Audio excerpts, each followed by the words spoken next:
Asia Siowo! Witajcie! Dziś pokażę Wam, jak zrobić koszyczki z Raffaello. Szczegółową listę wszystkich potrzebnych przedmiotów znajdziecie w opisie tego filmu. Z tasiemki o szerokości 25 mm ucinam 6 cm paski. Składam na pół, odcinam po skosie, opalam, zaciskam materiał. Brzegi składam do środka,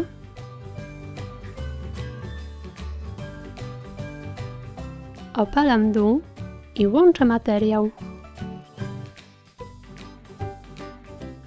Z ratanu odmierzę 2 kawałki po około 30 cm. Na końce nakładam klej i wsuwam między warstwy opakowania, tworząc uchwyt.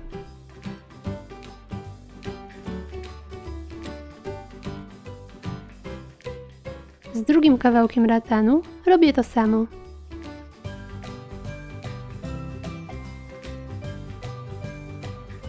Ratan łączę na górze tasiemką.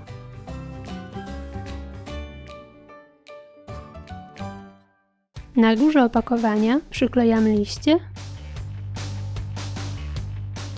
a następnie róże.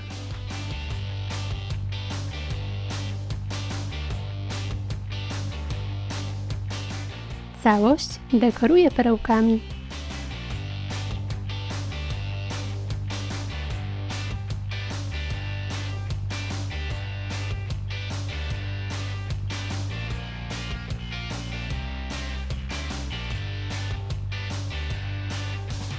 I gotowe!